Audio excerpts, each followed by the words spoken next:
My husband's brother has been crossing every line imaginable, and now my marriage is falling apart because I refuse to spend the holidays with him. I, 27F, will preface this by stating that I love my husband, 32M, and will do anything it takes to stay with him till the end. We dated for 2 years before marrying last year, and before him, my life was a mess. Now I am the happiest person alive with him and never want this relationship to end. I will use fake names for my husband, John, and his brother, Brian. To start, this all began a year ago before the wedding. Brian, 35M, had always been a screw-up his entire life, but 2 years ago sobered up and moved in with his and John's parents. John's father owns a car dealership and is quite wealthy. John grew up quite rich but never liked that lifestyle and decided to become a nurse instead of working for his father. Brian started working at the dealership and has turned his life around according to John's parents. I had met him a few times and he had creeped me out and was very inappropriate. He commented about my butt and even tried to grope me once, but John stopped him. I was very adamant before the wedding about not inviting Brian. John has a strong relationship with both his parents, and it's a big reason why I admire him. So when John's parents would not attend if Brian couldn't, so I gave in and invited Brian. That is where everything went wrong. The wedding was amazing, but Brian came up with a so-called prank. He found a half-full can of red paint in the church utility closet and thought it would be funny to dump it on me after the ceremony. When I went to the bathroom, he jumped around the corner and splashed the paint all over me and the dress. I was hysterical and wanted to call the cops on Brian. John calmed me down and kicked Brian out of the wedding. A bridesmaid lived nearby and I used her shower and she lent me a dress to wear. From then on I have never talked to or been near Brian. John is very understanding, but every year insists we go to his parents for Thanksgiving and Christmas. He will not budge and says that he cannot cut his parents out of his life. However, Brian is still living with his parents and attended Thanksgiving and Christmas with them last year. I somehow got through both last year, never going near Brian and staying next to John the entire time. Last week I got sent an image of a schlong. Then a text following saying, "I bet you mine is bigger than my brother's." I do not know how he got a hold of my number and I was disgusted beyond all belief. I wanted to again call the cops, but John told me that would just allow for Brian to torment us more.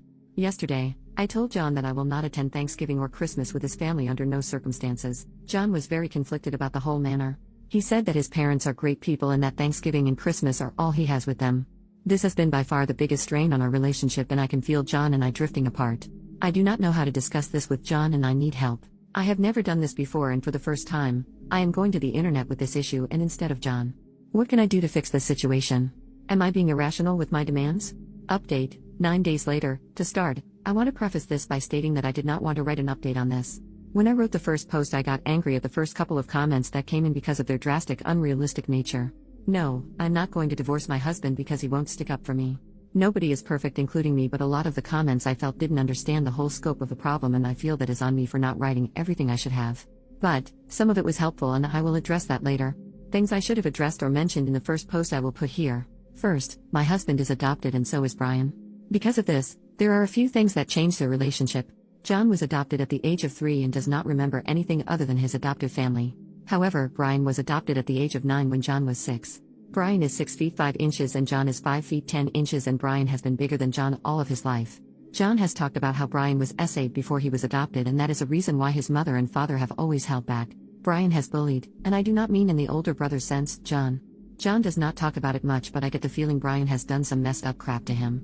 With that being said, after I calmed down from the first few comments the next day, I came back to the post to see it had somewhat exploded. I read through comments all day at work and wrote down some of the ones I needed to listen to. After I got home from work, John and I talked for a long time, and then the next night and the night after that.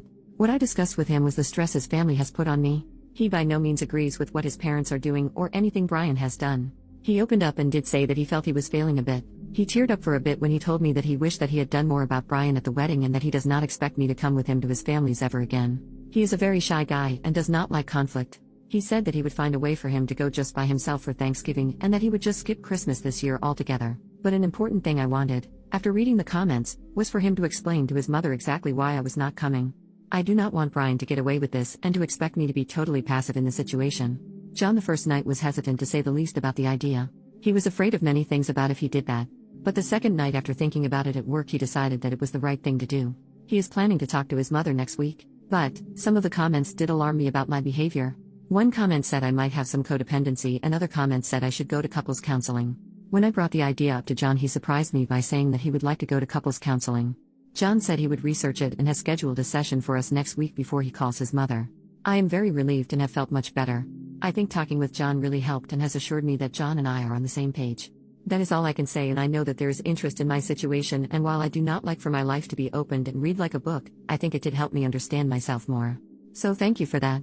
Venting to internet strangers did have its benefit.